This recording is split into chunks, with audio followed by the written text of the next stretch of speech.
What's going on, everyone? My name is Brian, by the way. How are you doing today? Let's get that out of the way. Come on, we're not doing. Hey, how's it going, everyone?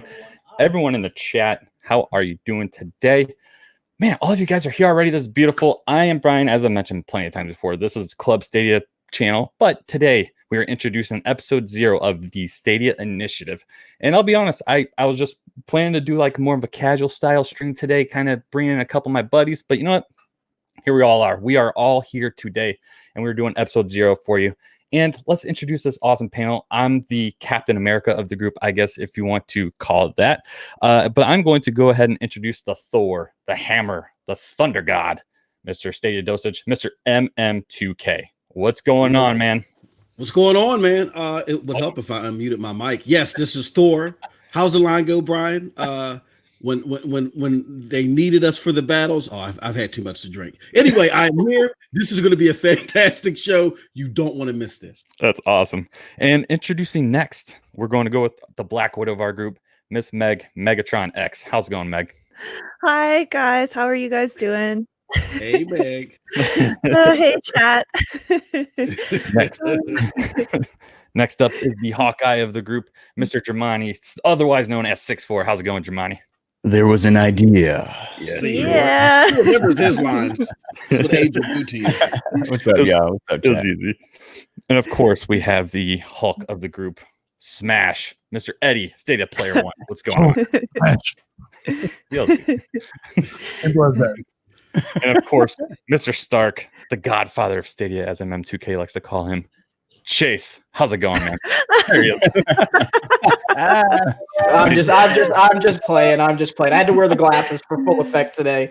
Hope everybody's doing well, and I'm glad that we're all together today. This is going to be awesome. Definitely.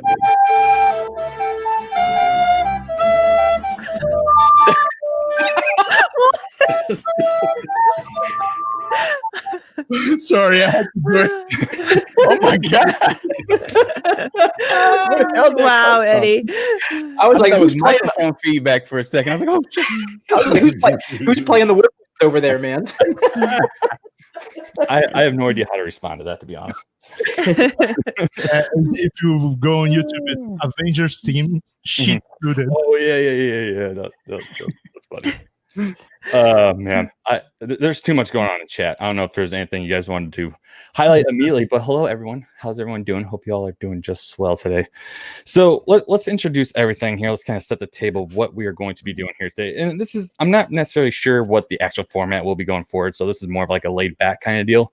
We'll talk about what the week was of Stadia and whatever else is on our mind.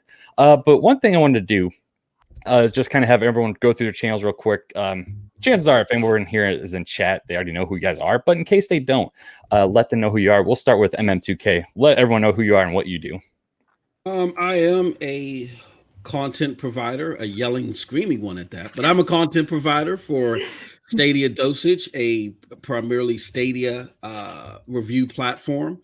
And I got a couple of channels, but primarily for this, I joined this community a few months ago. I love it. I'm honored to be part of this platform as well, of this podcast. And we just basically do gameplays, we do commentary, and we do podcasts. And we're looking to get everybody, all of these great members here of this panel on the podcast as well. But that's basically the gist of our content.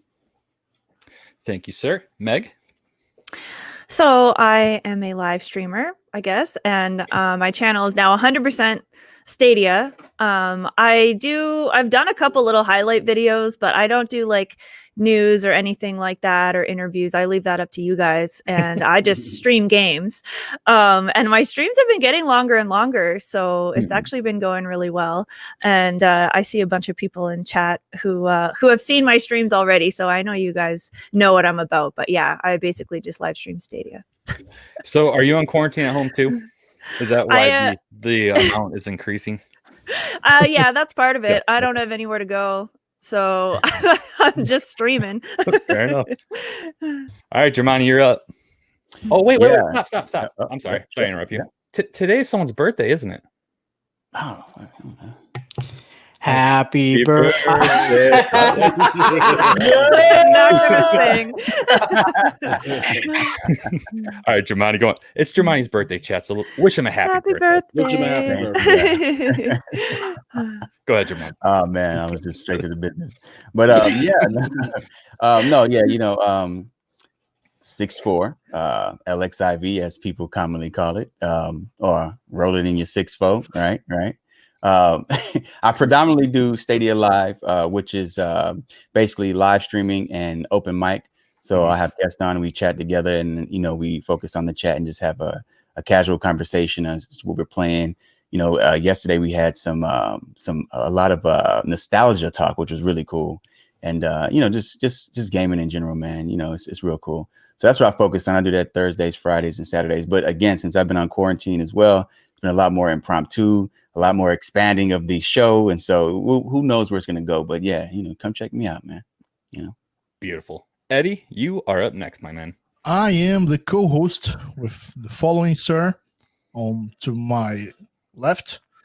The podcast, we should that show every Saturday morning, and that's about it right now. Perfect. And then Chase, the Godfather, Stadia Talk. Go ahead. Oh my God, I hate everybody knows I hate the Godfather line, but that's all right. So I do the channel that I focus in on it's three tiers. So it looks at things, and people are going to play the bingo card here, but I'll have to go ahead and say it. We look at things from a business lens.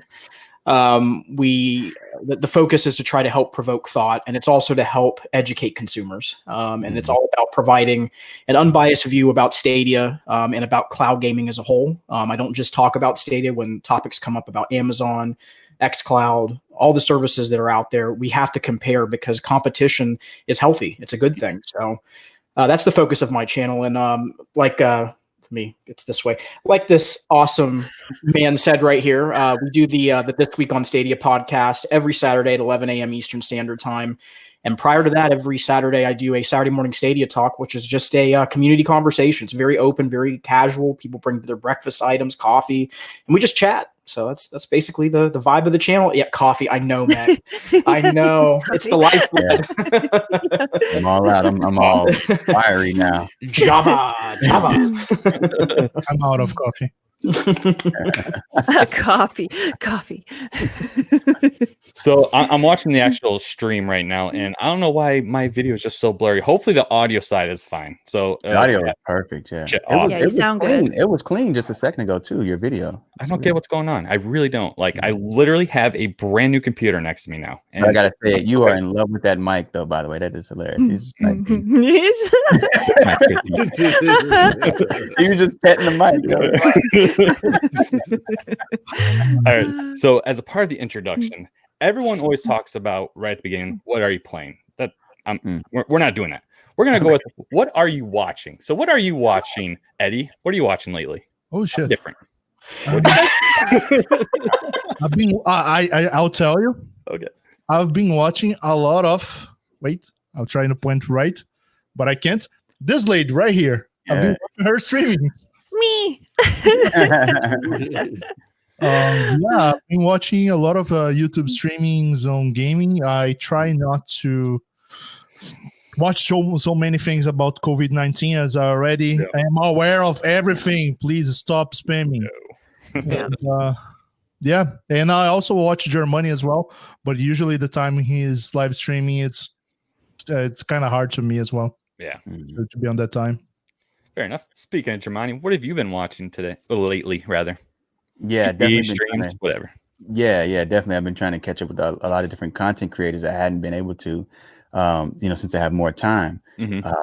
And as far as movies are concerned, or shows, I did watch the Altered Carbon. I don't know if you guys watched that show at all. Yeah, I gotta get into that. I love Altered Carbon. Yeah, you gotta check out the Altered Carbon, man. It's great. And then a movie that Chase inspired me, then I inspired him to watch after watching it. Ferrari versus Forza. Forza. Ford versus Ferrari. I don't know. I guess that's my calling or something. Yeah, Ford versus Ferrari. Great movie. Highly recommended. That had me, kind of in the feels. But right in the fields. Yeah, Yeah. By the way, sorry, sorry to go back at that, but indeed I watched it last week. A Quiet Place, the first one, not the second one. Great, great suspense. Okay, all right. Yeah, excellent. Yeah, for like literally no dialogue, that movie had a pretty good story. Like I was shocked. Okay. Meg, what have you been watching? I've been watching The Office actually again on Netflix because I find I don't want anything too heavy these days. I don't want to watch anything too serious. So once I'm done The Office, I'm going to go watch Parks and Recs again. So yeah, just general things. But I did watch Altered Carbon. I watched the second season. That whole show is so good. Yeah. It's really, really good. But yeah, that's pretty much it. Just anything that's funny and lighthearted. That's what I want to watch right now. And you guys, content creators as well, when I can. My sleeping schedule's so messed up now because I stayed up till like 4 or 5 a.m. playing Division. So it's weird to try to catch somebody live after that. But Cloud Zero, who he streams all over the place. After my stream, he's often still streaming. So I'll hang out in his stream and watch for a little bit. So shout out to Cloud. Nice. Awesome. Chase, what have you been watching, man? 2 shows, actually, as far as television shows. One is Tacoma FD, which is hilarious. It's the guys from Super Troopers. Okay. They are great. The Broken Lizard folks, they do a great job. And I also have been watching a show for several years now, but it's called Schitt's Creek. Great show. Hilarious. Absolutely funny.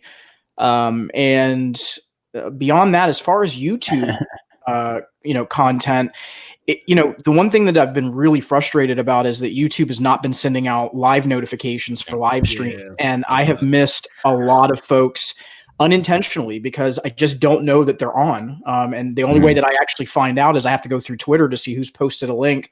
And that's usually how I get over to it. So I know the last couple of nights I've watched a couple of Meg's streams. I actually was watching her stream while we were eating dinner last night, me and my wife. And my wife finds your stuff. She loves it, by the way, Meg.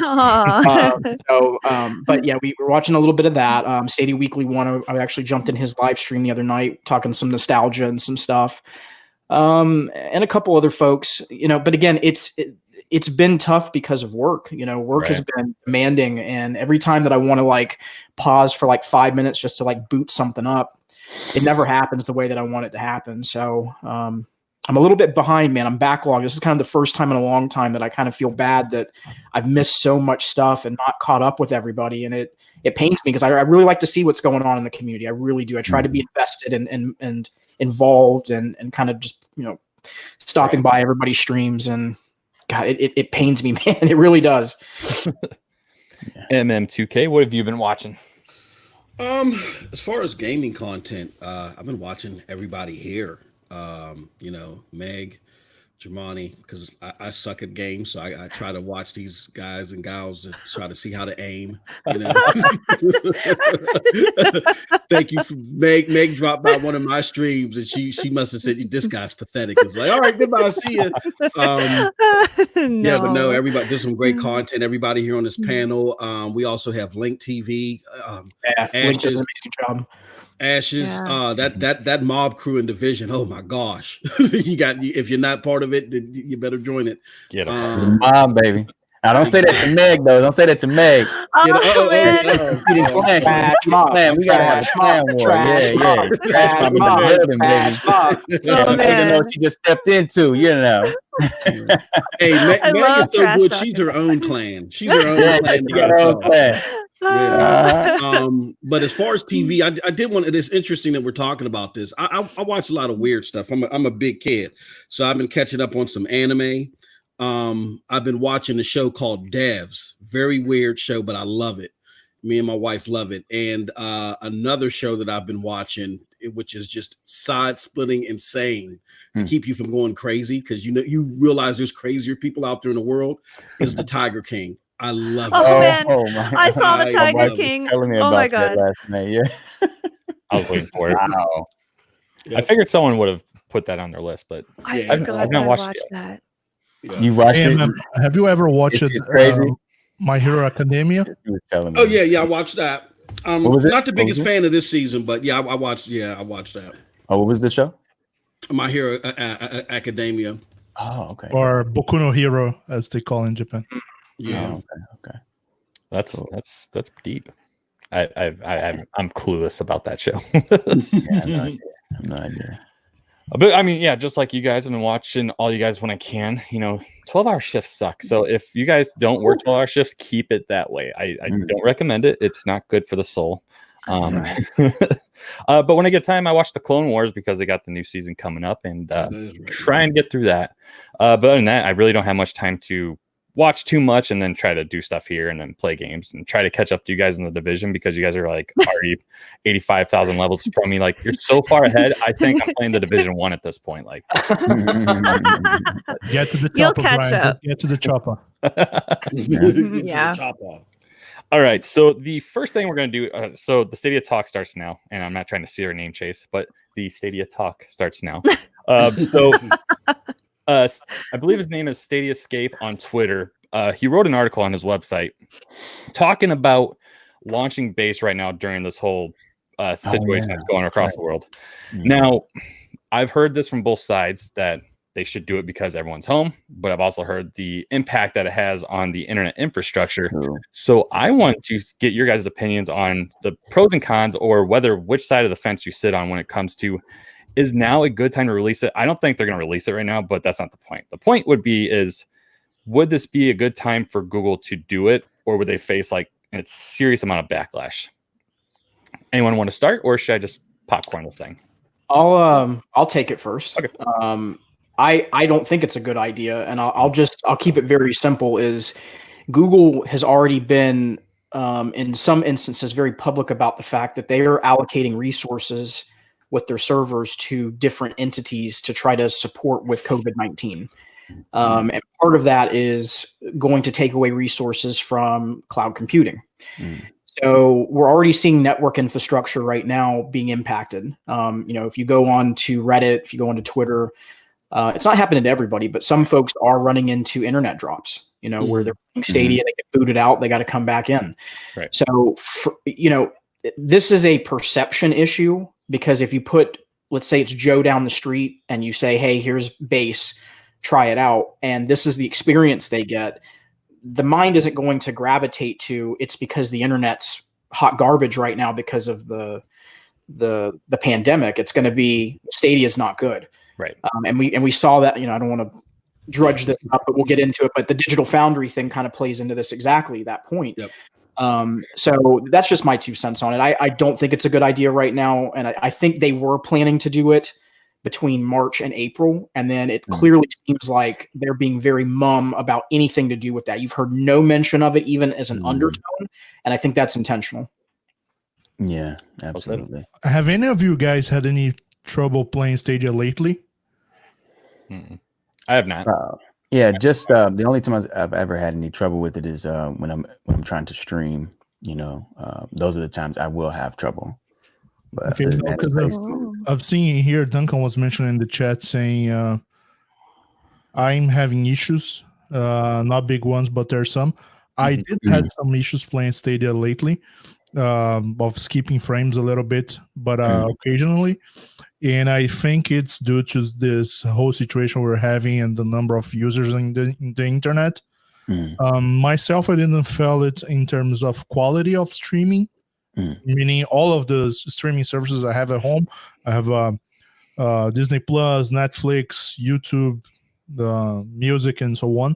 I didn't have any problem, but I completely agree with the Chase here that due to this current situation, which the whole internet system in the whole world, it's overcharged right now. It's not a good place to launch a service as it is right now, the situation. Yeah, and I'm going to just disagree just so I can disagree. Um, Let's Hey, that's all right. That's all right. Hey, Civil War. Hey, what are the Avengers? Civil War. yeah, the Civil War. Civil War. Hey, you I better, just you better, disagree just because, you goddammit. better walk to that other hangar over there, Hawkeye. No, I totally agree with the sentiment. I mean, there's really nothing else to say. But I did actually have to say, was it on the 1st of April? And I swear Stadia was April fooling me. On the 1st of April, I tried streaming, and Stadia itself, just Stadia, was giving me hell. It was like, check your internet connection. I was hardlined. I disconnected, went Wi-Fi, check your internet connection, and then I went to another streaming service, and it worked fine. Everything else was working fine. Stadia did not want to load up any game. It was weird. And then after a while, it just decided, okay, you can play now. So I don't know what the hell that was about. Never had that happen before, but I think they Troll were face. yeah. I think they were really picking on me. But yeah, no, I agree. It's just not a good time, man. Not right now. Yeah, I agree too. Chase hit it right on the head. I haven't experienced any problems. I didn't game at all yesterday, but I didn't experience any problems day before yesterday. It's not that it would be a bad idea to do it while everyone else is trying to conserve bandwidth. It would be a bad idea again because the whole digital Foundry thing shown that people will try to monopolize on the streaming service being hamstrung, whether it's out of Stadia's control or not. They're going to try to monopolize on it and say, see, this works. See, this sucks. 200 milliseconds of lag. So I think it's just it's the friendly thing to do per this situation, and it's just a smart thing to do business wise to just hold off. Yep.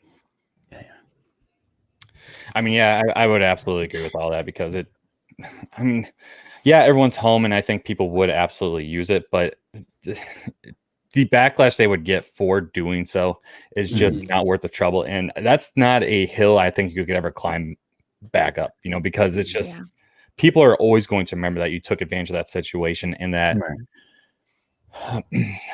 I know across the pond that they're having some internet issues with the throttling. I know here in America we're not really having the issue. You guys in Canada, you're not having like throttling going on yet, right? No. Okay. So Not myself, no. I mean, it's not a good time for it. I mean, Yeah. If this were some years in the future and the infrastructure in the world was more robust for the internet, I think it would be ideal because everybody's home now and everybody wants to game. So it would be amazing if they could, but I think it would actually be a huge disaster because I think it wouldn't work. And we have, some reports of people who have used Stadia in the past just fine, who are now having issues. And so to try to bring in a bunch of, new people who are new to Stadia and then to see them potentially crash the system for everybody or it not work well for them. I think Google's already having a hard enough time making a good name for Stadia despite all of our best efforts. I think it would be a huge disaster. So Definitely another time.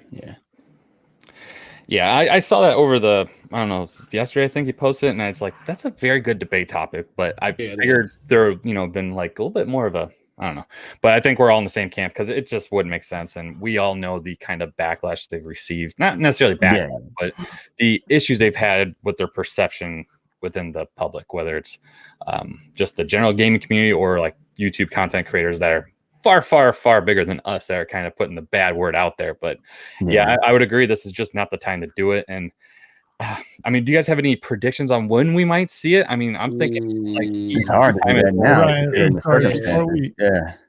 Before we jump into that, can you please allow me to share screen? Don't know if we'll fit here with 6 people. That is Eddie's bingo line. Let me share my screen. I have a meme here. I don't know if you guys saw it.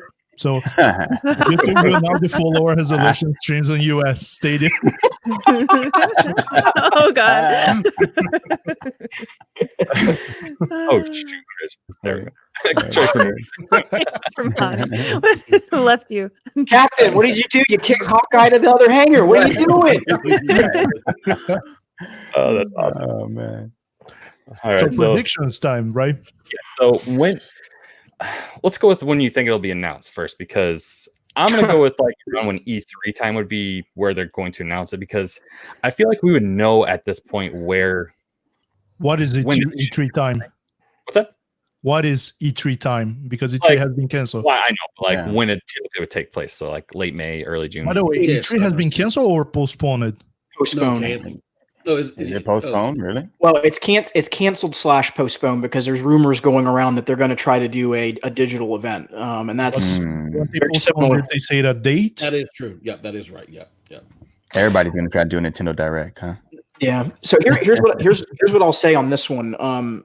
This is a really good question, and I don't just mean that to just say that it's a really good question. It really is, because there's in theory, I could tell you that the time frame that makes the most sense, actually, right now, if you look at the big landscape of things, is actually not to launch it over the summer.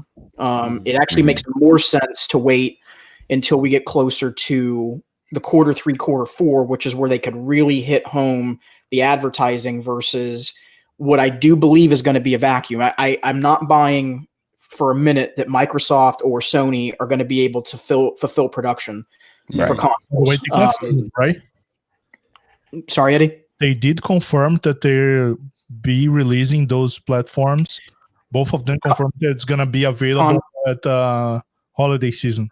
Confirmation is one thing, seeing it happen is another. And I'm just going to tell you guys, these supply chains are massively hit right now. And if it is a release and it happens, it's going to be extremely limited runs. I mean, extremely limited, maybe where a store only gets 4 apiece. That kind of a situation. But the reason I'm bringing all of this up is because the smart strategy for me in theory would be to wait till then. Now, the practical application would probably be if everything evens itself out, God willing, and I'm trying not to take this situation out of context because it's very serious. The practical application would be to do it around July or August. The problem with that is, again, where's Google's own supply chain? Because if it comes down to folks need controllers, folks need Chromecasts, you're running a really dangerous game right there. You're running a really dangerous game, whether you realize it or not, because everyone can just plug and play into a PC, but some folks are not going to want to go that route. You're going to have the folks that want to be at their television. I don't think there's an honest answer to this right now that's going to be right. I think if we put a prediction out there, and I'm just saying this openly, I think we're all potentially going to be wrong on it. Because so what I'm going to say is the same thing I've said before. I guess for the service base to launch, it needs to have huge title to back it up. So I agree with that. They say you don't need to buy a whole console to play this big title. Could this big title being Doom? Could be. Cyberpunk. But Doom already launched it, and that's why I'm betting. Yeah. I would say if Cyberpunk is not delayed, it's going to be on Cyberpunk release. Wow, yeah. I totally agree. Yeah, that's a good spot. I mean, considering if the consoles do end up coming out in the November. I'm sorry, I don't mean to interrupt. What's the date on Cyberpunk again? Is that September or is it October? September 18th, if I'm not wrong. Fits right in line what we were just talking about. So there you go. I'd be interested in seeing that because that'd be a good way to kind of cut the legs under Microsoft and Sony for sure. Yeah, getting it all ready to go. I echo the sentiments of Chase, where I don't think that the consoles are coming out. Phil Spencer's interview with IGN was telling to me because I was watching his body language, where he was like, I feel comfortable. Like he was like on target with everything. Yeah, I feel that we got better specs. I feel this. I'm the greatest guy on earth. And then when they asked him about the console launch, I feel comfortable about the pace where we're at. So I think they know stuff behind the scenes. With that being said, all it takes is I think September is a great time to release it. Not only with Cyberpunk 2077, but all it takes is for the manufacturing companies to be hamstrung up until July. You know what I mean? Let's just say if everything start clearing up by August and September and people can go out again, that doesn't mean that the consoles are still coming out. They were hamstrung too long. So then you got people coming back out again. The congestion is going to ease up. You release in September and say, hey, look, this is what's coming in September. We're still on point. Cyberpunk 2077, we feel it's the best way to play, and so forth. So it really could work out in their favor. if they do it around that time, depending upon, again, if the consoles are held back, which I do believe is going to happen. But I mean, check this out. So the consoles, most of them are, or 90% of the production is made in China.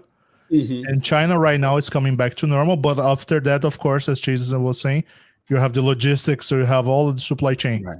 The Yep. supply chain on the whole world right now is on pause. The production site, it's probably going to be running back to normal and they will get up to speed. Mhm. But the supply chain and logistics, that's the seventh priority issue.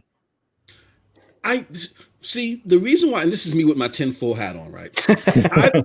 I've been hearing cases where China has told people to go back to their normal day to day, and people are getting sick again. So, can you imagine a scenario where these consoles are ready to be shipped? People are clearing it. They're like, yeah, okay, let's send these things out. And then all of a sudden, there's another outbreak in China. Those things will sit in warehouses, if they don't burn them, like The Walking Right. Dead or something. You know what I mean? So The that's just me division being all over skeptical. again, bro. The Division 1. Yeah. Yeah. So again, and that's just my tinfoil theory, but I'm doubtful. So let me ask you guys this, because you guys brought up a really good point in reference to how the people would be playing the console or the platform. Not everybody's going to want to just plug into a PC and use whatever controller. They may want the native controller and a television experience.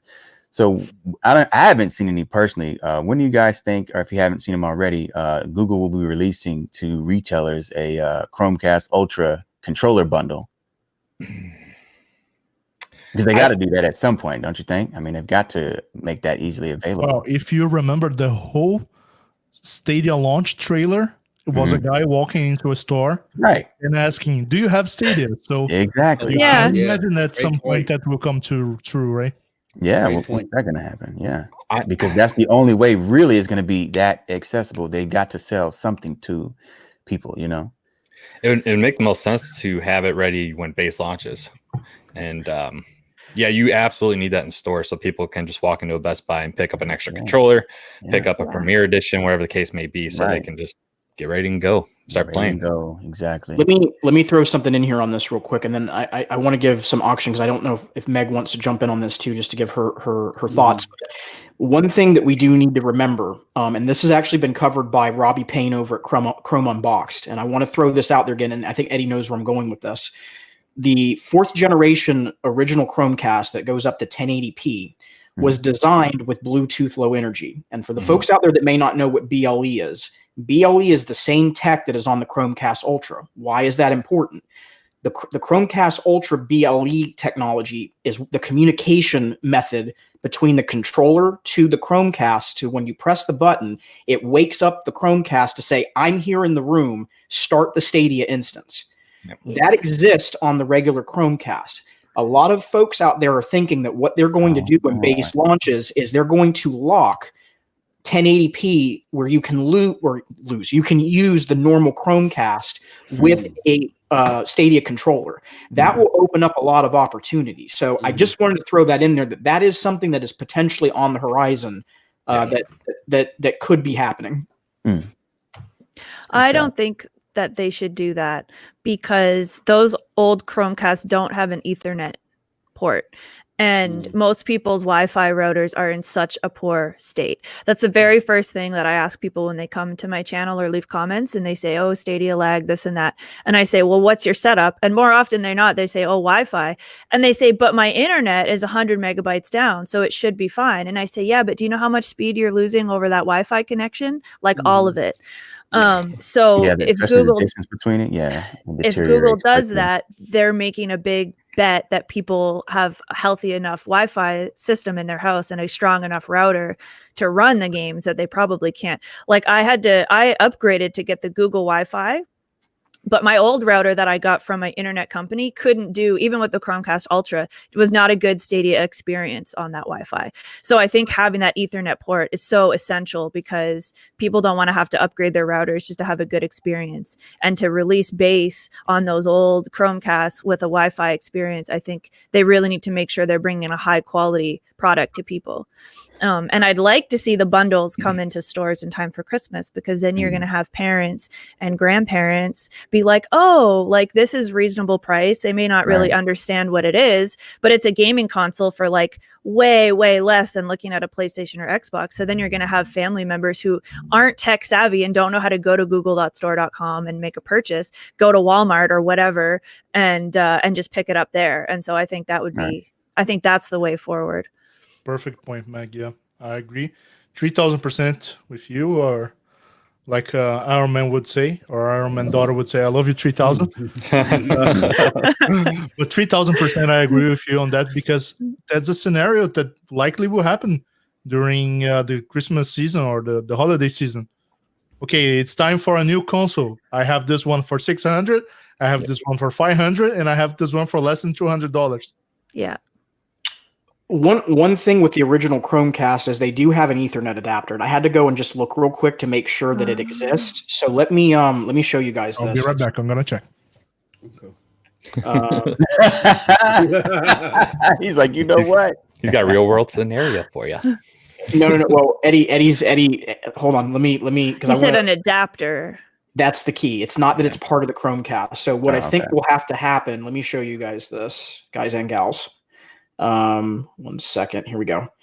So this is what they're probably going to have to bundle if they do for base. They'll have to include this with the Chromecast, the original Chromecast, and then the controller.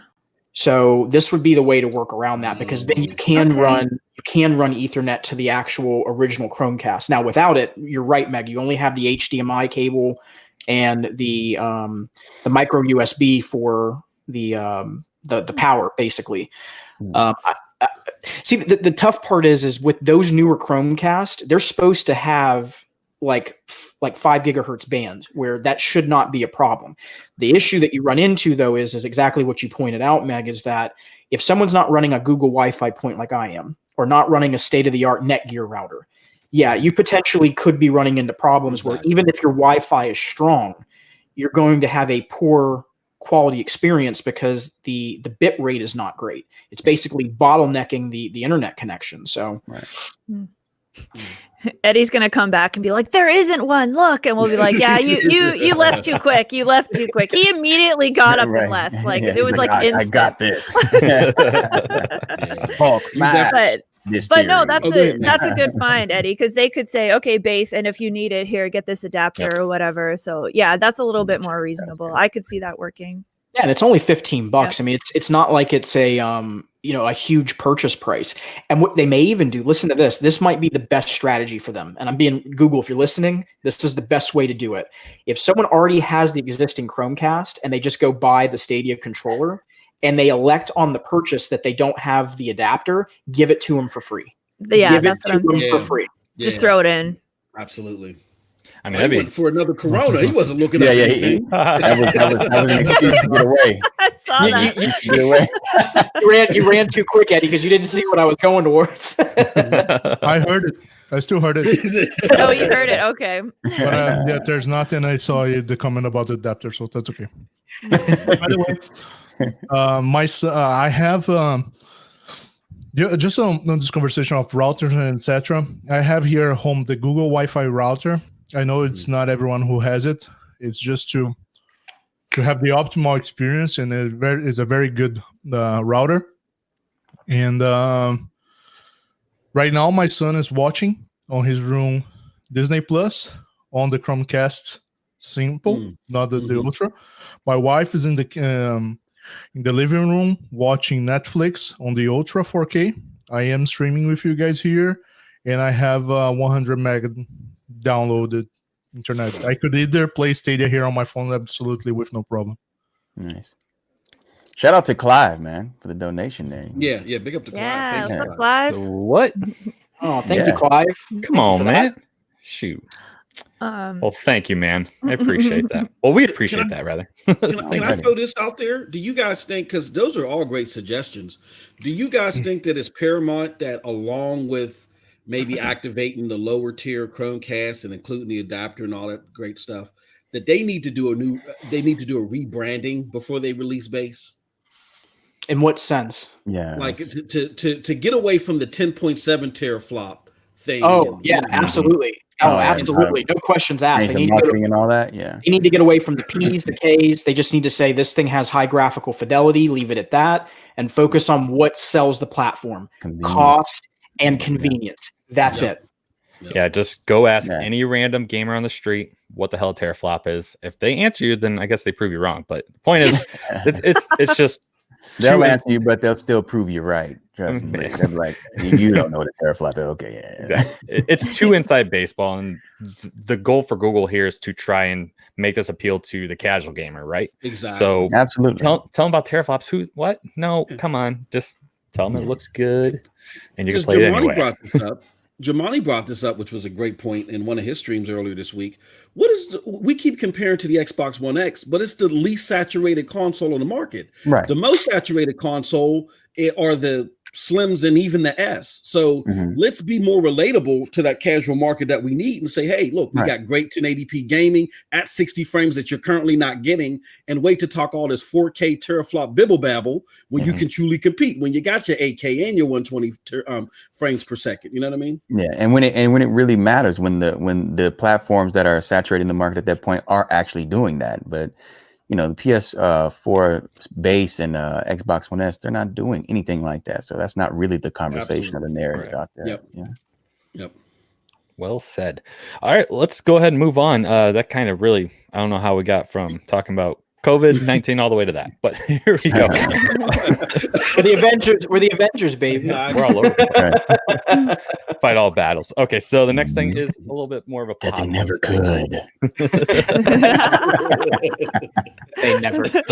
There you go. Beautifully. All right, the new pro game. So Stacks, Spitlings, and Serious Sam. Little alliteration there. These were 3 of the 5 indie games or indie. Some of them are not, but 3 of the 5 games they announced like all together about 40 days ago. It was a little while ago at this point, and 3 of them are now free this month specifically. Did you guys own any of these games before you bought them? I know a lot of us own Spitlings, but did anyone own Serious Sam? No. No one bought that yet. No. Okay. No. All right. So I mean, I got it. Yeah, go ahead. Yeah. You bought it? No, I didn't buy it. It came free. I went. I love Serious Sam. I love that whole series. So yeah. Why didn't you buy it then? I know. Because my wife was opening the mail and she said, "Hey, honey, I'm looking at the credit card bill and have you put in my purse again?" Hey, those husband tokens. Those husband tokens. Hallelujah, brother. Hallelujah. And I cringed up in the ball and I said, "Maybe." So did these games do anything for you guys? You think it's a good selection of games for maybe people that are brand new to the platform coming in, or were these kind of just missing the mark for you, or are we just still too limited of a library to have like real good bangers every single month? Anyone want to start with that? I think the games were pretty good. Me personally, Spitlings, I purchased Spitlings earlier on. The single player game for me is really weak. So I'd have to experience the multiplayer experience. I think that's what it's really built around. It is. And I think it will shine there. So, I'm not going to say it's a bad game. I just didn't get to experience it at its best. What was it? Stacks on Stacks on Stacks. It's definitely a game that I could see just being a free, pro game. Yeah. I wouldn't personally pay for that, like any more than $10 for it. But I think it's definitely a fun party experience. Definitely something you can do co-op, So I'm happy to have it. I had a lot of fun with it. Yeah. And Serious Sam that was the one for me. I was just like, oh my God, it's kind of like Doom, but really old school in their approach. And you really have to be willing to keep grinding at it. But it was a lot of fun. You got to use that auto save, guys. Auto save. A quick save, quick save, not auto, but quick save. Yeah. But yeah, it was a lot of fun for me though. Serious Sam. What about you, Meg? I kind of agree with you, 6-4. Also, just about the quick save, you can go back and load a pre, like it doesn't overwrite itself. Right. and I didn't realize that. And so I had saved myself. I only had like 13 health, and like it was really hard. But then I realized you can actually go back and select. So I love Serious Sam. I had so much fun. Yeah. It's a lot of fun, Everybody told me to play Doom, and I didn't want to. So I was like, okay, this is like Doom E. So, anyways, and it was really fun. And then it's pretty challenging. But I killed a room full of like these skeleton horses, and I was so proud of myself afterwards. I was like, oh my god, you killed them all. But stacks on stacks on stacks, not really my type of game. I played a little bit of it just to like understand what it is. It's not really my thing though. It's kind of like those like mini games I'm not really into. But Spitlings, I'm excited. I was happy to get that for Pro. I didn't buy it. Everybody did, and then I felt a little left out, and I was like, maybe I should have got it because you guys were all having so much fun, and I was on the fence about it. But so I'm happy to try it. I want to play with some of you guys sometime. I haven't even opened it yet. But I played the other 2 games. I've been really lucky though. I have not bought a single game that came as a Pro game yet. I think I'm the only one. I've just been so lucky. I don't know how. For me. Every month for you, Eddie? Oh man. Ouch. Since Grid came out as a free game, every single month I already had was Grid. I had Guilt, and now I had Spitlings already. Oh my gosh. But at least I got other 2, right? But I have a comment on this because maybe, just maybe, because we are on lockdown and kids are at home, I've seen a lot of fathers saying that it's stacks on stacks on stacks on stacks. It's a kids game and their kids are having fun playing it. Yeah, it's definitely very kid friendly, very random, very goofy, slapstick humor and everything like that. Yeah, and it's weird. Very weird. Yeah, like what is going on in that game? Yeah. Super weird. MM2K, I know you've beaten Stacks already, so tell us all about it. I haven't, not yet. Yeah, you beat that, man. Yeah, but no, it's great that these games are here because I don't know if you guys remember, just not too long ago, one of the biggest complaints about the Stadia lineup wasn't just that it was light, but there weren't a lot of games that people could play with their kids. You know what I mean? That was actually a legit argument, because they came out of the gate so hardcore with Red Dead and Rage 2 and all that stuff that they didn't have the stuff. And it's great to see these indie games and award-winning exclusive ones at that with Lost Words. So great move, I think. There's something there. Yep. What's that, Eddie? Taking photos. Speak. He's muted. Mike is muted. He done it. He's pulling a wingy. Is he showing us that he Pro? Never played. Serious. Oh, you never even claimed. Okay. So yeah, I claimed, but I didn't open. You should. Serious Sam is so fun. Oh, wow. Serious Sam is the truth, bro. It's worth it. It is the truth, man. All right, I'll try it. That was a lot of effort to show us that. Yeah, he really did. Yeah, it took a while. We're like, what is it, guys? It's a message. He had to mute his mic to do it. That's how strenuous it was. How about you, Chase? You've been unusually quiet here. Well, because I wanted to take a step back. I played a little bit of Stacks this morning when I first got up, and not my cup of tea. I really tried to be very honest with it and not have any preconceived notions. I was actually excited about the game. Just not my cup of tea. But I can see for families and for kids, like the game has that element where it's absolutely something you could play with a family. I could absolutely see that, and I get it. For me, the game that I was most excited about, and I thought it was crazy that they were, giving us the game, considering it was almost $30, the whole collection, was Serious Sam. I was like, Jesus, like in a short month, you have basically thrown those 3 games at us. And they're 3 of my favorite games, total. They're up there with StarCraft. I mean, I played those games heavily on PC. So I will be giving some time to Serious Sam on Sunday, and My plan is the following week is to give some impressions of what I think, because I've only played it on PC. My only experience with it has been with a mouse and keyboard. So I really want to see, how does it feel with a controller? Because it's going to be a much different. I'm going to feel weird playing that game not having a mouse and keyboard. So I'm curious. I'm really curious to see how it is, and how much I like it. I believe it was Serious Sam, but someone on Reddit was showing like a picture of like them connecting the controller to it, and they connected the Switch Pro controller and actually showed the Pro controller UI on Serious Sam. Like it was actually a picture of the controller. Like, wow, that's really that's what really that's what Stadia nice. does. Like that's a native feature, man. On every game, if you plug the controller and they show a graphic of the controller, it'll switch immediately to whatever controller you're plugging in, and all the prompts and everything will actually show up, in that alignment or whatever it is, That's really cool. I love that about Stadia, man. Playing Red Dead just as a Stadia launch, and I used to play a lot on the phone with the PlayStation controller, and it would show press square, press triangle. Yeah, man, it'll totally switch it over. That's so cool. You guys are crazy in the chat, by the way. All these super chats, man. Oh my goodness. What? And I'm not trying to like ignore like actual chats here. Like you guys are just going way too fast. But I mean, you guys are throwing money at us for some reason, and I want you to know that we recognize that. But I think they want to start taking our caps off. Oh snap! No. I promise we'll go through the chat at the end. Make sure we definitely catch up with everyone. By the way, and Eddie, of course, he's paying himself. Smash. He's smashing those drinks. Eddie smash drinks. When we're talking about games, the game I probably more excited to come to Stadia right now, it's Get Packed.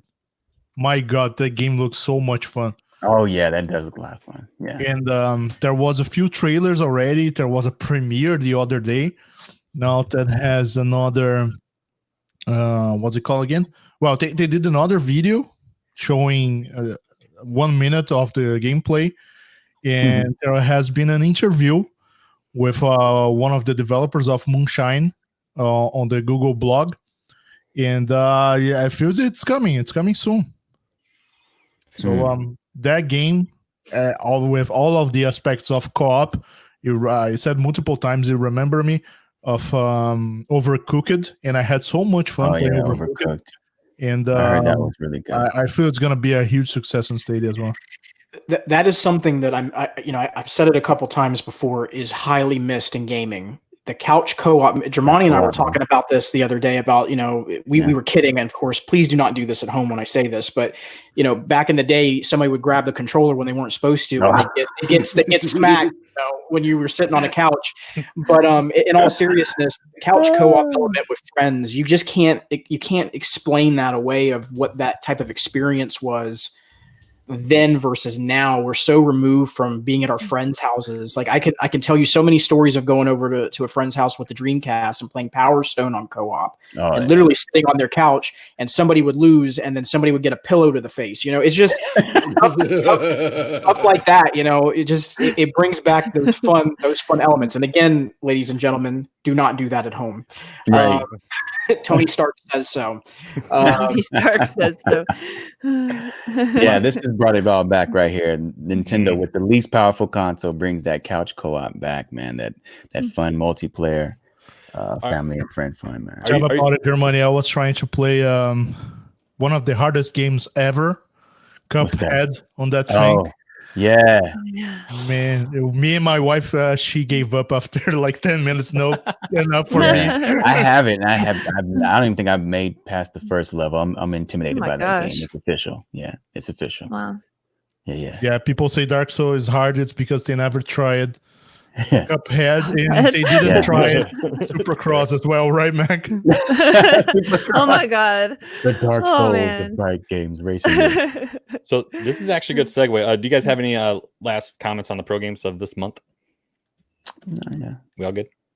Okay. So the good segue here is we are kind of talking about games that aren't on Stadia, but this kind of has to do with it. So The Last of Us 2 has just been delayed indefinitely, and this hurts so bad. It hurt so bad because I was definitely looking forward to this game. Probably probably my top game I was looking forward to this year. But the current rumor out there is they're delaying it because they won't be able to print the physical copies. Now, with Stadia, that's not an issue, obviously. But so when companies deal with this, do you think they should be releasing these games digitally still? Or is there something more that's going on that's kind of holding them back from bringing this game out? And how should Stadia be able to take advantage of this kind of thing when this kind of thing does happen? Who even still wants to buy physical copies of things? Like, Well, do you I was know how thinking- many discs yeah. I've broken? Like, like I am so happy not to have discs in my life anymore. All But right, a lot guys. of people want to feel like they really own it, you know? Well, is it more of a business thing? You know, I asked Chase Yeah, this it's a question. You business know, is it a contractual obligation that they have to meet, and if they can't do it simultaneously, they just have to hold back the launch? You know, Probably. you can't make decisions. Yeah, like so- that. So that's exactly what it is. Is it comes down to Mhm. contractual pieces. Generally, what happens with these gaming companies is they will, when they do distribution, Mhm. the console and whoever their third party retailers are that they work with, they hold them to a certain restriction or certain requirement that they have to Right. ship X amount of product, and it has to match whatever the digital distribution is. Exactly. Absolutely. And that hasn't changed yet. Now, I will tell you, there have been some very interesting moves and movement in that space where we are seeing, and this is, folks, this is something that's a reality that we're all going to have to face. We saw it with Blockbuster. I literally was just having this conversation with a friend yesterday about Blockbuster going under. But we are starting to see where those negotiations, when they come back up and they start getting contracts negotiated, these publishers and these developers are starting to actually say, we're going to ship you less and less and less. And the retailers are going, but that's not fair. And then the leverage is actually on the publisher side, because they can basically dictate to them, well, then you don't get the game. Then you don't get business. So we're starting to see movement in that space. And I do think, in a very short amount of time, I'm going to predict probably the next 5 or 6 years. I hate to say this, but I don't think GameStop survives. I really don't. Yeah. I think they're in serious trouble, and you can even see it in their financials. That's not really that uncommon of a thought. Yeah. No, I know. I'm with you.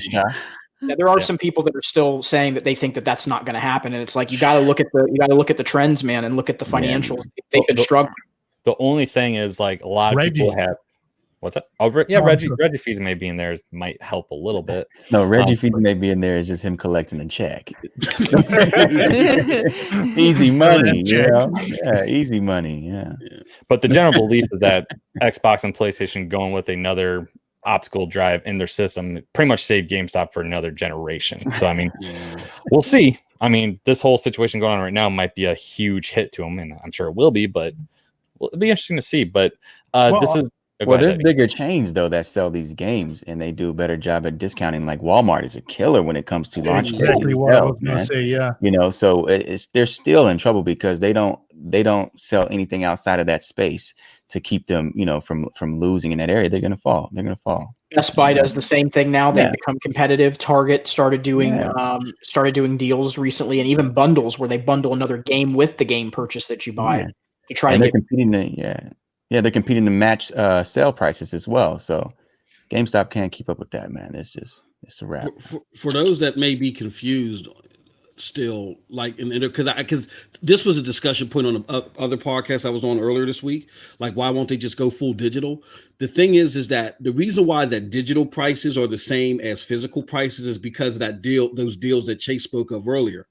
They're $60 because retailers said, hey, if you make this thing any less, we're not selling your consoles. We're not selling your collector's editions, none of that stuff, right? Can't compete, so that's why the price is where it is now. So that's that threat if they do a full digital, because that leaves the retailers out, because people will say, oh, well, I did have a collector's edition. I'm going to cancel it, and I'm just going to go get the digital version right now, especially for a game like Last of Us 2. So, we're kind of still in that paradox. It'll be a few years before we start see a separation from that. Yeah, because the retailers, they don't make real money off of the hardware sales, so they need those game sales. So they're not going to sell your hardware. You can't sell games. But again, that's where a company like Stadia, it has a huge advantage on just taking the market. It does. You know, All So I right. gotta share two stories here. First of all, on The Last of Us 2, when I saw the delay today, I literally almost shed a tear because I'm so much fan of that game. And when I said to my wife, "Holy shit, something is happening," she says, oh my god, what's happening? It's more cases of COVID and or etc. No, The Last of Us is late. Yeah. Yeah, it's a big deal for me. And the second part is on the physical or digital distribution. I have a 2-year-old kid, Mhm. and I used to have a few PlayStation games, such as this Formula 1 2016. Mm. But where's the game? And then I bought on digital Pokemon. Where's the game? Oh gosh. physical, yeah. Wow. Yeah. So having a kid at home, right now I'm 100% digital. Otherwise, I will lose all my media around. And that's a good point. So I mean, like with digital, say Jemai, say one of us lost our Switch and Right. we had all our games. I had mine digital, you had all yours physical. You lose Right. your entire collection, boom, you're done. Me, I Yeah, lose yeah. my Switch, I can just re-download it on a new Switch I buy. So I mean, Yeah. there's such a huge advantage to the digital market. And of Yeah. course, you're gonna have I collect games too, but I mean, it's just all these games are getting remastered anyway. So I mean, it's not like you're Yeah, no, these I've games- actually exactly. But Yeah, no, I've actually lost $300 worth of Switch games due to just that. I, lost my Switch. Somebody stole it, and all those games. I just bought the games too, and gone, man, gone. that's nuts. So I'm like, never again. I'm done. No more physical. Yeah. Right now, I do collect physical, but I collect like action figures and stuff. Yeah, Cool. for sure. All right, a couple other people are wasting their money. Wasting their money. I'm just kidding. Holy Hey, cow. Static Fox. Static What Fox. a way to Static, put context 10. on that. The champion Exactly.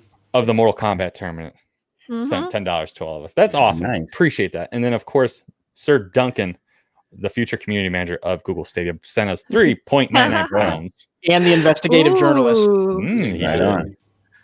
And then, of course, Sir Wingy. Look at Wingy here. Wingy. By the way, By the way, he dropped. Who did he? By the way, and he's gone. He's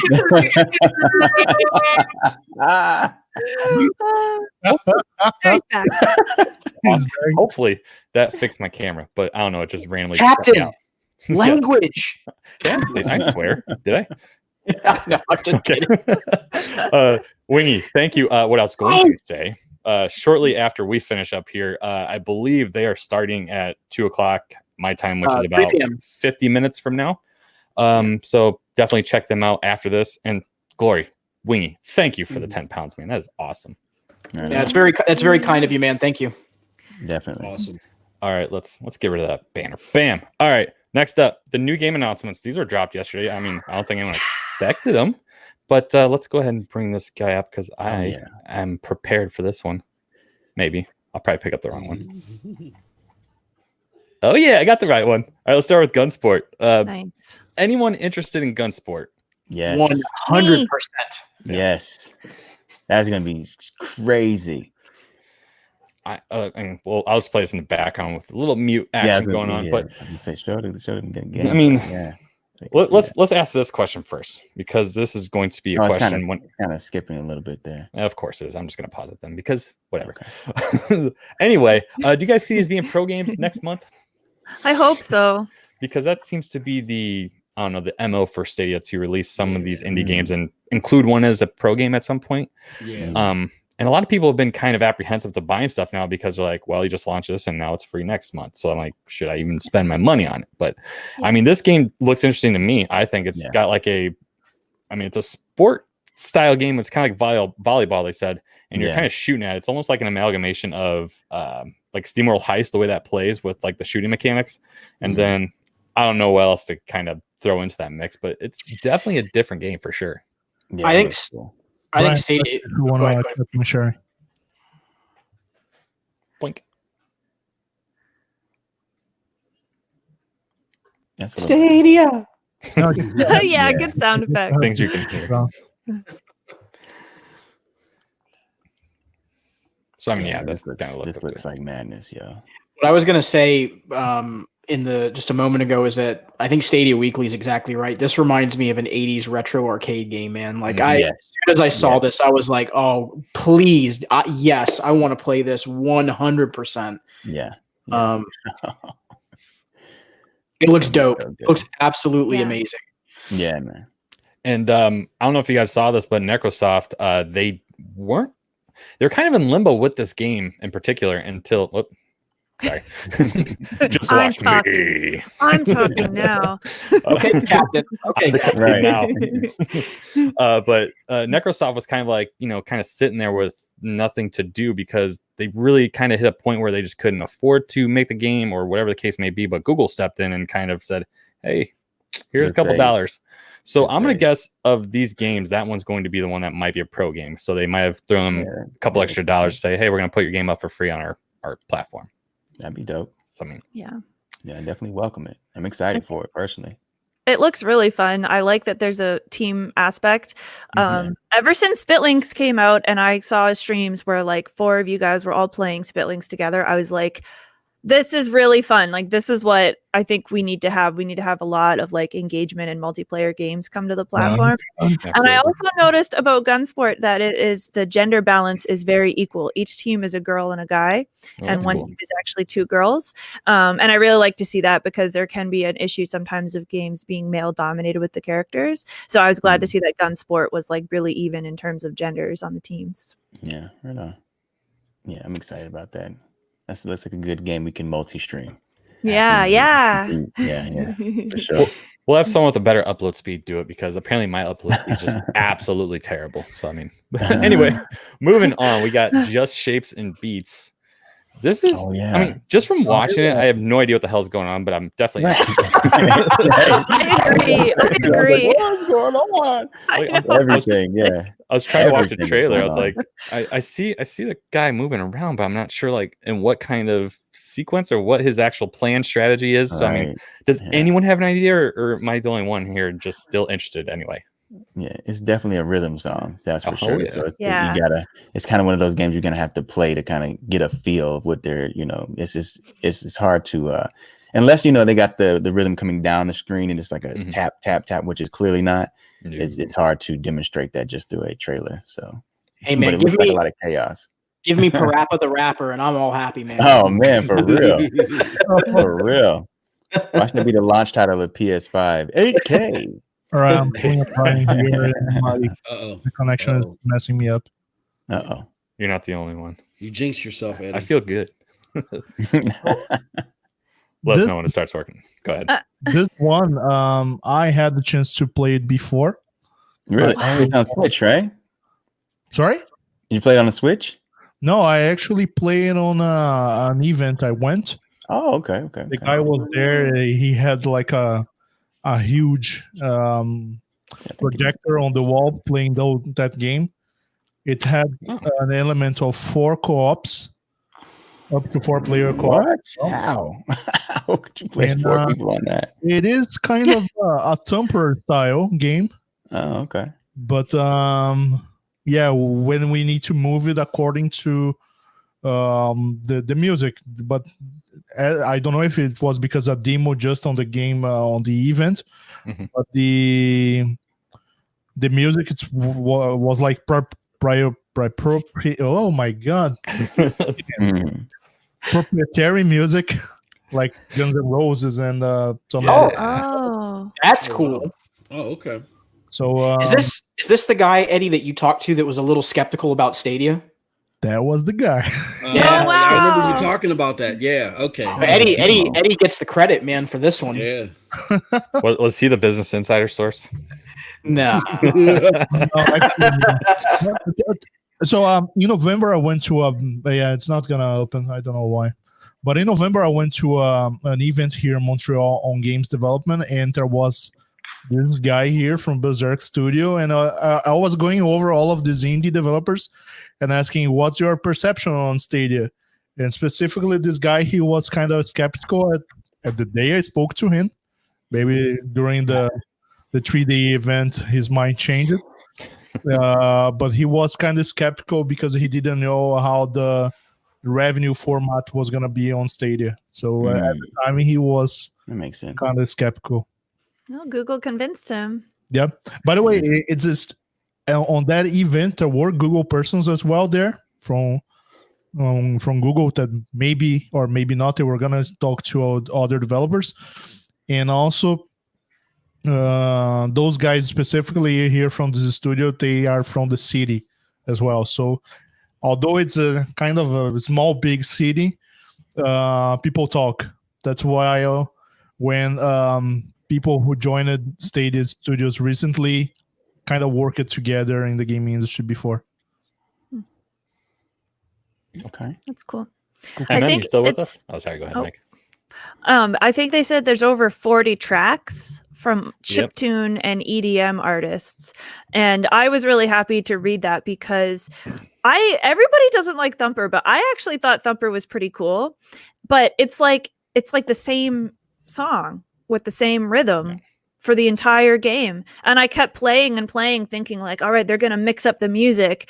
But it didn't. It was just the same. So I was like, okay, well, I'm done with that game. So I was a little bit worried when I saw this. I was like, I hope it's not the same thing. So I read the article and no, there's 40 different songs. And I was like, yeah, I could get into this. And then I don't know what's happening in the preview. Like, I was like, is this the ad or the game? Like, what is happening? But hopefully when we actually get to play it, like, I assume it will make more sense. But yeah, move into the rhythm and the beats of all these different songs. Like, yeah, I think it could be a really, really good game. That's cool. Yeah. Agreed. Sure. Holy cow. What the? This guy named Jamani just dropped $20 in the chat. Jesus. Well, who's that guy? Before we get to that.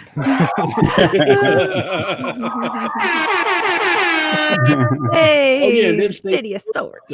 Was it 5 quid? Am I saying that right, guys? I'm sorry. I'm Quid. selling. Ooh, It's a fancy. It's a fancy looking E. That's all I know. I think it's pounds. I don't know. That's about 5 E's. or quids. Our friends at Stadia Source, Dan and Duncan, Tommy. Yay. Yeah, don't forget Come on, Stadia man. as well. Awesome. We appreciate that, and we're trying to do something different here. And this is kind of just like a spontaneous thing. I wasn't really anticipating doing the first episode today, but here we are. So this is awesome. Surprise. Hi. Next up was, as previously mentioned, Tommy with a $2 or excuse me, 2 pound, 2 pence. What's Two tell us, pence? please? It's not 2 pence. We don't know. Thanks, Tommy. Oh, and then Jermai. What? Come on, man. Birthday money, man. Jeez. It's his birthday money, Tony. His birthday. Just spreading the love. Oh, that's awesome. All right. Hey, I donate too, but I think I'm gonna have to bootleg some liquor over the border. We ain't liquor stores open in PA, so Oh, there goes. Okay, now you guys can't do me up. I guess I'll donate too.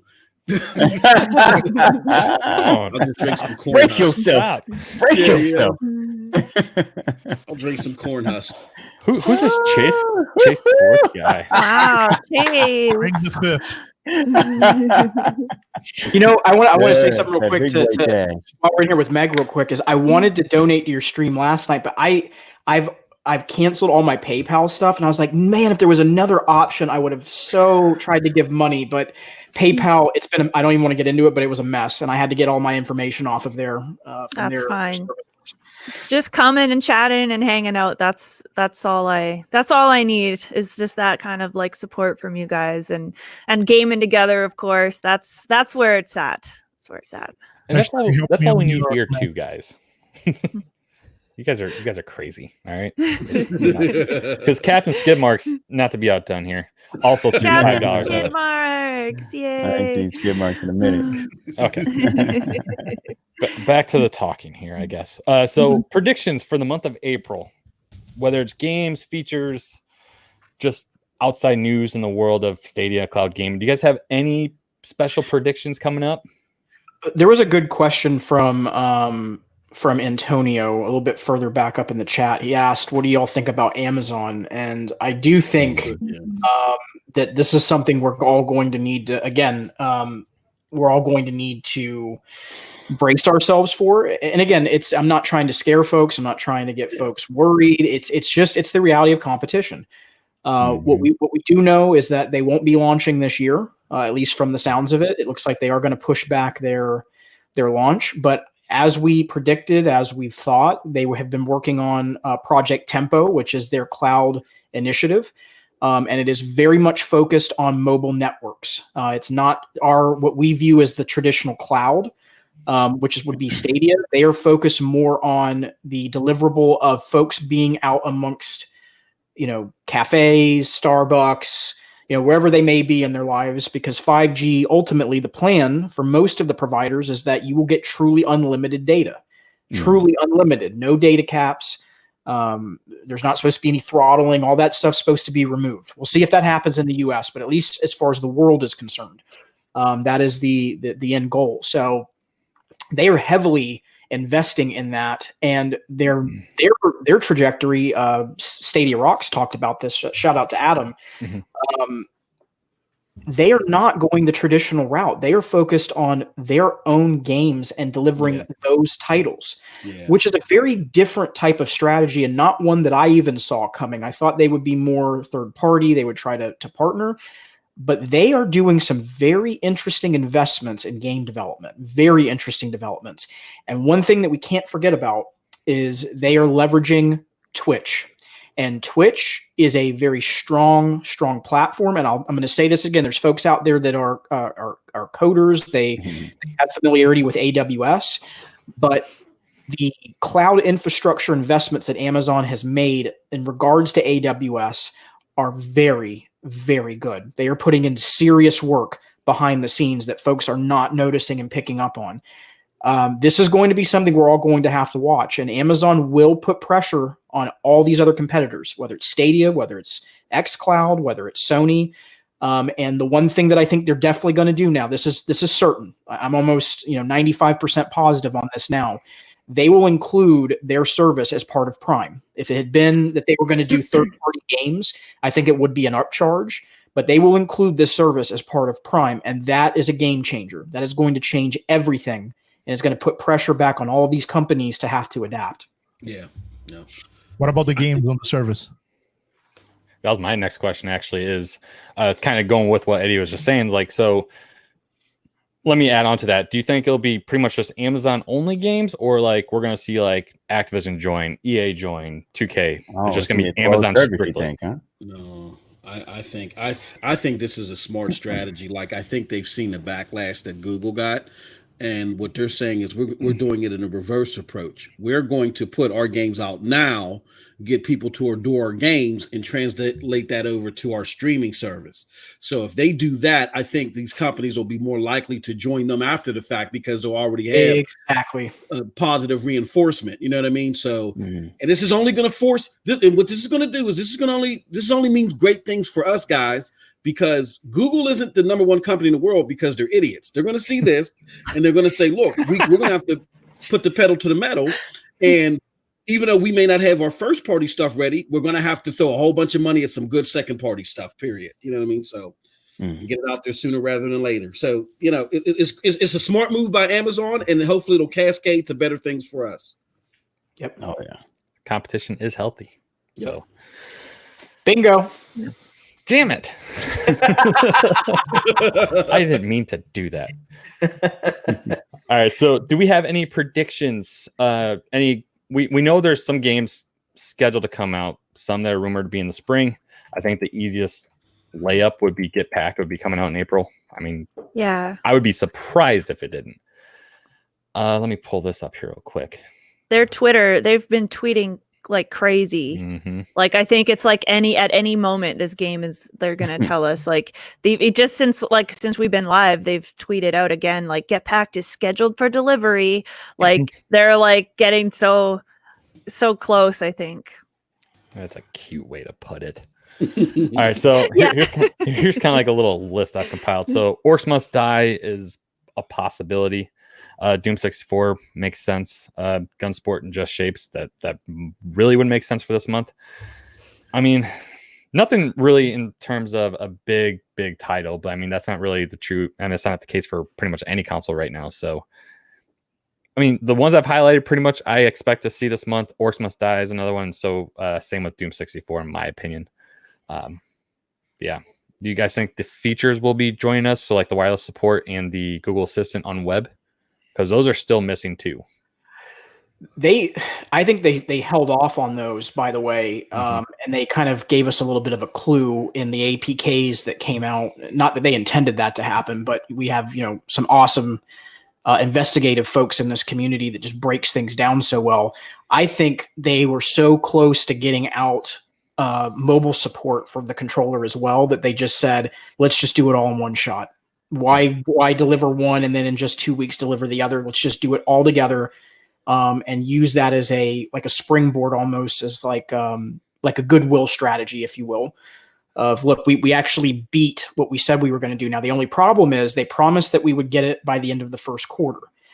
So I hope that they will come out and at least let us know that if it is going to be delivered, that the reason that it's postponed or that it's coming out a little bit later is, if they chalk it up to COVID-19, that's fine. They can say, look, because of resources and everything else, we are going to be delivering it as promised, but we're not meeting the mark of quarter one because of all of these different things. Yeah, well said. All right. So in terms of predictions, we got anything else, or does that kind of wrap it up for that? Yeah, that's it. I do think Orcs Must Die will come out this month. It should anyway. That'd be good. God, I can't wait for that game. Yeah, we need a big game. So who's picking that one up Right if it does behind come out this month? I'll pick it up for sure. 1, 2. I'll take a close look. Yeah. I'll take a close look. You know what? Let's spice it up a little bit. I'm gonna throw a prediction out there, and this is crazy. This is like has a 3% chance of happening, but I've been known to be even more wrong. I think that when Cyberpunk 2077 comes out, that I think what Google's going to do is they're going to have a point program where, because to avoid what we're seeing with Doom Eternal, which is parity. You know what I mean? Like, oh, why get it? It's 1800p 60 everywhere. I think what they're going to do to avoid the whole parity narrative is they're going to say, if you buy it on our platform, we're going to give you back $20 to $30 in Google points. Now, that's more wishful thinking than a prediction, but hey, let me just throw it out there. All right. So on the parity side, we note that this game has already parity with Xbox, right? Cyberpunk? Yeah. That's a good question. Probably. I'm thinking it's going to be 30 frames on Xbox. I'm not sure about the number of frames, but just as Doom had a parity partnership with Xbox, Cyberpunk, if you guys remember, You Are Breathtaking happened on the Xbox conference. Exactly. Yeah, Eddie. Yep, you're absolutely right, Eddie. Yep. So although it's on multiple platforms, I would say the preference platform we have, number one, it's PC, because we already have some deals with NVIDIA and some graphic cards given away with Cyberpunk logos on it. But I would say they are tied together right now with Xbox. Yeah, and I don't think that game's going to be native 4K, by the way, on any of these platforms. Ooh, no way. The platform can handle, it's just we're seeing too much upscaling happening. It's the way of the future. It's the way things are going to go. The only place that game will be native 4K will be on PC, and that's it. Same thing happened with Doom. We're going to see the same thing happen with this game. And again, folks just have to buckle up. This is the way of the future, and AI enhancements and algorithms. In some cases, it's going to come out that they can do more. I know we've all been talking about this, but it's the way that we're heading. Yeah, I mean, it's a smarter, more, resource savvy way to do things rather than just being brute force, So, yeah. So that changed my tinfoil hat prediction to that's probably the smart bet. And big ups to Stephen Holt in the chat. He says if Google does that, then Google might as well have a reward program, maybe like you get credit for how many games you buy. I think being that these marketing deals that we've kind of already seen burn them, at least public perception wise, have happened, I think that's the smart next bet, is to do something like that. Agreed. They kind of do a reward program right now with the play points. Exactly. Yeah. On the Play Store on the phone, whenever you buy an application or buy a game for the phone on Google Play, they have the point scheme over there. But is it promoted as a Stadia incentive though? No, but you can use it for No, Stadia. it's for Right. Of course. app on the phone. But it's like a Google thing, they're not actually promoting it, as Stadia incentives. And the kickback is, as it relates basically to Stadia, isn't that great, to be honest with you. So that's why I think this time they may need to just say, because they can't mark it down retail. That would be up to the publisher, and that's not happening. But what they can do is say, we're giving you straight $20 in Google credit if you buy this on our platform. You know what I mean? So. Agreed. Chase, you look like you really had something to say there about 20 seconds ago. I'm sorry, Chase. No. I thought you. MM actually said exactly what I was going to say. Is that that rewards program that's on Google Play right now? It's easily transferable over to Stadia. I mean, they all they have to do is plug and play that thing with the APIs. It's super simple. Oh, I see what you're saying. Yeah. And that, let me tell you guys, they're doing that on purpose because they want to try to roll that out into other programs. That's like a beta test. They're doing it through there to see how it rolls, how it works. You know how Google is. They're always trying to kind of get the first thing out there and see how people like it. They'll roll that over into Google Play Music. They'll roll that over into YouTube Music. They'll roll that over into Stadia. They'll roll it into every paid service that they have and offer some type of incentive at some point. That's absolutely something that is on the horizon with them. So I had a question about, Stadia not having pre-order, the option to pre-order, because there's really no reason to. You're going to get it instantly. And, with pre-order deals, a lot of people get, incentives or bonuses or whatever. Since there's no pre-orders with Stadia, what do you guys think about them doing a day one incentive? They kind of have been already. So like the Rip and Tear pack with Doom is a pre-order bonus on the other consoles. So I don't think you can buy that anymore. You might be able to buy it separately on like Xbox, but that's included. And then I think was it Ghost? I don't know if it was Ghost Recon or if it was Borderlands. I had someone else did it too, but they do have like a day one pass, and I think Doom Eternal had its last day to get Doom 64 was today, right? I think so, yeah. Right.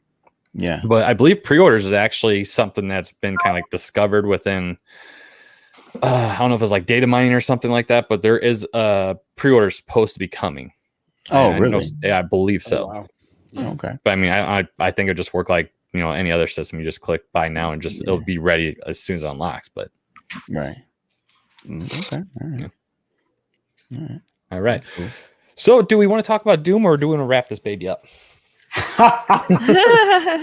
I would like to. I don't know. My feelings are, I think, and Chase said it earlier. We kind of beat the teeth. We beat the teeth out of this donkey, right? Yeah. With that being said, I do think it's a good idea that people show contrasting gameplay to say, hey, here's the other side of the story. But I think that I hate digital Foundry, stuff may need to come to an end. And I think what this shows us is that we might have to grab the bull by the horns ourselves. Like, if somebody doesn't like the prospects of this platform, then don't go to them to do an analysis. We can do this ourselves. We already had Random Noob do a great latency test. We had other people show real live action to where there wasn't lag. Why don't we continue to grow that aspect within our own community? And lastly, why are we going to a Metacritic or Digital Foundry to review games anyway? Why don't we do our own Metacritic kind of thing? Like, we already know Android Police is out there. They do unbiased work. We know 9 to 5 Google does a great job. Why can't we work with them and other entities in the community to do this ourselves? Because the fact of the matter is, again, if you force this down the throats of people that hate this, whether it's justified or not, this is going to keep happening. So I'm saying, community, put some thought, a placeholder on that. Think about this. If you want to do this within our own confines, just brainstorm it and reach out to us, and we'll see what we do in the future. But I think that's the lesson learned from this. I agree 100%. And I think that, me and MM talked the other day, actually privately off air, about how I would love to see a Kickstarter started for somebody to give them the resources to properly do these types of reviews. And I would like to see it not as a Stadia thing. I would like to see it as a cloud gaming thing, where it's for all platforms. Because we guys, and this is the thing I do want to say about us in this community, and I do want to bring this up real quick. Again, not as a bad thing or the other, but this is why when we talk about getting out of our bubbles and stuff, we do have to look at what's going on around us. We can't just be only in this Stadia centric world. That again, the house is great. We talked about this on the stream the other day. The house is beautiful. It's got all these nice, fine china, the knives, the forks, there's soda, there's popcorn, all the things you want in the world are in this one wonderful condo. But when you walk outside of the condo, it's a much different world out there. We need someone that's going to hold all these platforms accountable and hold them at the same equal playing field. And I'm okay with that. Look, if Stadia doesn't live up to what xCloud is doing, then you know what? They need to get their act together and get in there and fix it. That should be how this is. Not we only like this platform, and then we're just going to only talk about 1/3 of the situation of what we reviewed, and not the whole picture. So hopefully we can get someone in the community. Maybe someone will volunteer to do this. I don't know, but I think it's a great shout, that you brought that up, because I really think we do need an unbiased person or folks, even if it's a team, that goes through all of these platforms, gives us an honest review of each one, what each one has, what's its benefits, what's its drawbacks. And then people can decide. Let people choose where they want to play. And that is absolutely okay. Absolutely. Yeah. Yep. Yeah, I mean, the people listen to these kinds of things. Like, I was texted by a buddy of mine, like, who has like no idea about Stadia really, but he sent me the actual video from Digital Foundry. He's like, is this true? I'm like, oh. I threw a couple of expletives in there, and that's all I left it at. But it's just like, people listen to that. People listen to reviews from like big sites. So like Rotten Tomatoes, people will listen to them for every movie that comes out. And you need to be able to judge things for yourself. And that's kind of what we've been battling this entire time since it's been out. I mean, all of us use it. All of us obviously love it because we base our channels off of this service. So I mean, the proof is there from us. I mean, you just got to give yourself a chance. And this is why I want base to come out, so that these people can have the chance to prove themselves wrong. And the longer we wait, the longer we have to keep battling this battle. And well, that's a good show. Really good show. Yeah. So let's, I guess we can run through chat real quick. We'll wrap up because Wingy and his crew will be starting here in just a few moments. And I think we hit exactly what we wanted to hit in terms of time. So I believe our boy MM2K also dropped one in. So again, everyone, it is. You'll be okay, my man. Yeah. all we need here is a like, comment, and share. That's it. I mean, that's all we need. Man, we've all been there with the grilled cheese and the ramen, brother. You just don't worry. Oh jeez. All right, let's run through the chat real quick. So I mean, so many people have been here, and it's been overwhelming for me personally. I've been trying to keep up with everything, and it's not easy. So Eddie and Chase, you guys get a big round of applause from me for constantly doing this every week. And then I just don't know how you guys keep up with this. I don't know how we do it, to be honest. I don't know what to say. But I don't know what you're talking about. The reason I specifically brought that up is because there's been so many comments, like I can't even go to the beginning of it. So Antonio, thank you for joining us today, and thanks for being a big part of the chat down there. I've been seeing your name pop up a lot. Chucky T, let's see. Great job and content as always from all involved. Yes, quick question: when or do you see Stadia being available in stores? And I think we kind of touched on that already. Yeah. Let's see. Scrolling down here, random new. What's up? Project Storm is in the house. A good mob buddy. Just wanted to show that he was here. But yeah, unless you guys have any final thoughts, anything in the chat that you wanted to highlight, Sunny, what's up? He said, "Great job." Thank you guys. Sunny. Hi, Sunny. What's up, Sunny? Great. I'd like to highlight: don't subscribe to Stadia Arcadia. did it actually pop up? Tom, Poor Sunny. I do want to highlight somebody in the community that he was actually in all of our Discords, and he's taken a step back. But Raven, I actually talked with him this morning, so just want to wish him nothing but the best and to be well and to be safe. By the way, so right on. And by the way, guys, you know, right? When I'm saying this, is go ahead, stay Arcadian, subscribe, drop a like, just to be clear. All right. All right, folks. So, I mean, unless you guys have anything else, I think that's a good place to stop. I think we hit a lot of awesome topics today, and we kind of just did like a super impromptu, like you guys always do, Chase and Germani and MM. You guys just throws everywhere. And then Meg, of course, you're streaming like 24/7, right? At this point, It's streaming a lot. Yeah, I can't stop. Send help. Stream. Yeah. So, she's like Diddy in one of his rappers' videos. I mean, she's on the scene. All right. So as we wrap this up, we're going to talk about where we can see each other next. Germani, where can we see you next? Yeah, you know, I may actually do another impromptu stream later today. I'm getting some pressure to do some Division 2. By the mob. Yeah. So I may actually do that today. You know, catch me again on the channel LXIV 64. So I may actually end up doing that today. But yeah, check my Twitter, Freeform64. I'll post up information there, and I'll be in touch with the guys, man. And if you want to join, hit me up. Let me know. We'll have that crew ready. Awesome. And this goes without saying, guys, subscribe to everybody here. Okay, you're not here for me. You're here for them. I mean, it's simple as that. That's not true, Captain. MM2K, where can we see you next? I will be doing some gaming later today. I'm itching to do so. I'm gonna give my wife some money so she can go shopping. Get her out of the house. And, I can get some gaming on. And then I don't know. It's the I don't know. I'm just gonna be plugging away at some stuff behind the scenes, and hopefully next week we'll be able to get right back on doing videos daily and all that fun stuff. So, you know, stay tuned. And so subscribe to MM2K. And by the way, turn your notifications on, even though YouTube says, you know, we're not going to always do that, but that's how you're going to know when he goes live. All right, folks. So Meg, I mean, you're going to jump right into a stream after this, I'm imagining. Immediately. I'm going to take a little break. I got a couple things to do, but yes, I will be live tonight, streaming the Division, of course, or Division 2, I guess, technically. Link actually joined me last night for 7 hours by accident. Crazy. And we did the whole manhunt. We killed Venus last night. So tonight I want to do some more. I don't even know what yet. I haven't decided, but it's going to be fun.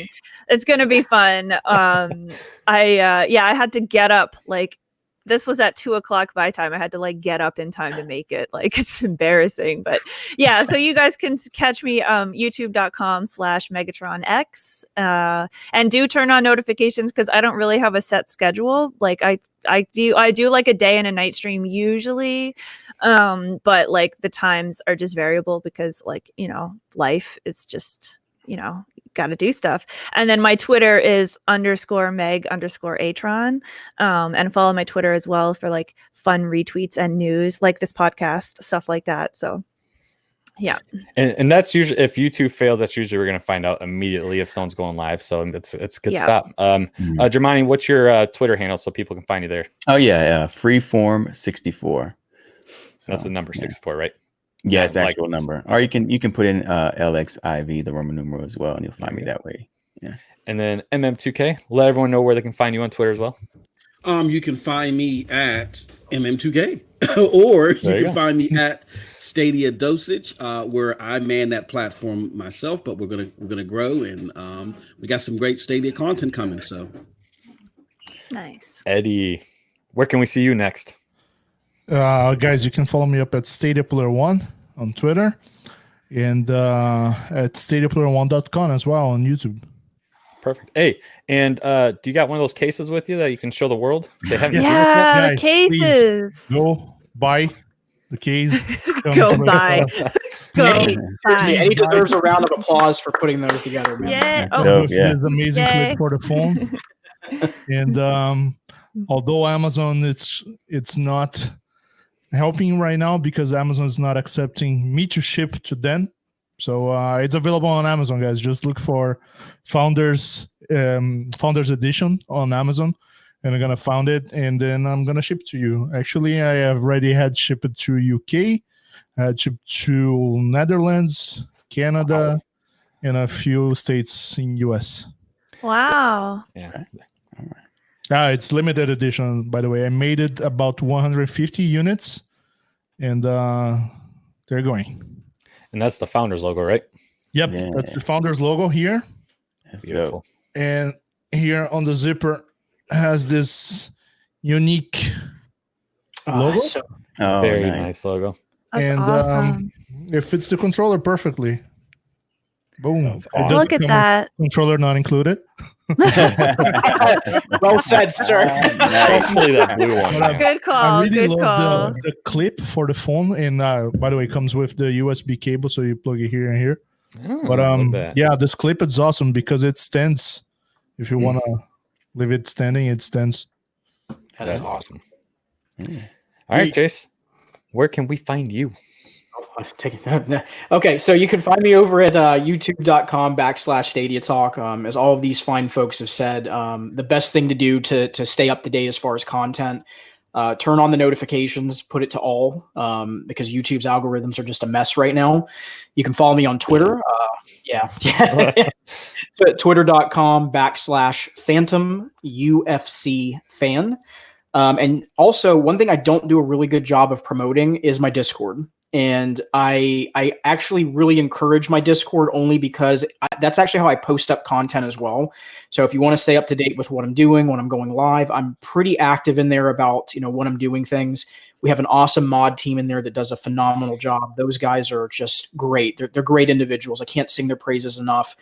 And the community in there is amazing. There's just some awesome conversation that happens in there every single day. And our community is amazing. Like I'm getting a little emotional here, but the viewers are awesome. Our content creators are awesome that we have here. These folks here, the lovely guys and gals that we have here are just phenomenal. They're amazing individuals. So please make sure you check them out, subscribe, give them some of your time. They absolutely deserve it. And this week on Stadia, tomorrow at what time? 11 a.m. Eastern time. The last episode of This Week on Stadia. Don't miss it, guys. Oh, Be clear about that, Eddie, because somebody of the season. Yeah. Spoiler ahead. It's the last episode. We're gonna change the format. So the first season of, just as it's the end of the fortnight, it's the end of This Week on Stadia. So is tomorrow the first new episode with the new format, or is it the last episode with the original? No, it's format? the last episode, so everyone has a Okay. chance to understand and decide if they continue to listen to the podcast or not. There you go. Ooh. So this was a lot of fun. I had a lot of fun. You guys did all the work for me. I just got to sit here and watch. And if the actual, Aye, Captain. if the actual stream was any indication, I was barely there anyway, so it works out. But we're planning right now to be doing this again, official episode number 1, 2 weeks from now. And it'll be in the evening, by about 8 p.m. Central Standard Time, or DT, whatever the hell it is now. I don't know. But that's the next plan. 2 weeks from now, a little later in the day. Again, we want to thank everyone for coming out and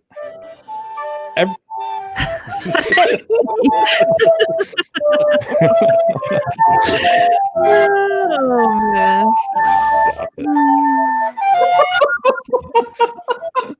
All right, I had enough. Thank you for that beautiful song. Sorry, Captain. Sorry, Captain. I want to thank everyone for joining us today. Everyone for all the super chats, which was I don't know where all that came from, but thank you, everyone. In 12 minutes, the Glorious Stadia podcast will be beginning. That's Wingy. That is Andy Morphs and Raph Gaming. Do they have a special guest this week? Does anyone know? Woo. I don't know. I don't know. I haven't seen it. Only one way to find out, folks. Tune in. Yeah. Tune in. That's right. Glorious Stadia. Go ahead and search them. Until next time, I don't have a good sign off line. Does anyone have one? Because I should have said assemble right at the beginning. That was dumb. I missed that. Oh, yeah. But it's like a prequel, so I don't know. Jamani's great with his line. Avengers! I guess that's just it. Disperse. Disperse. can do this Avengers all. disperse. Well, if there's Avenger, We'll definitely have to work there's on that the one. Avenger Dissemble. Dissemble. That's a good one. How about this one? Goodbye. See you guys. Goodbye. Bye, Thank you, guys. everybody. Later.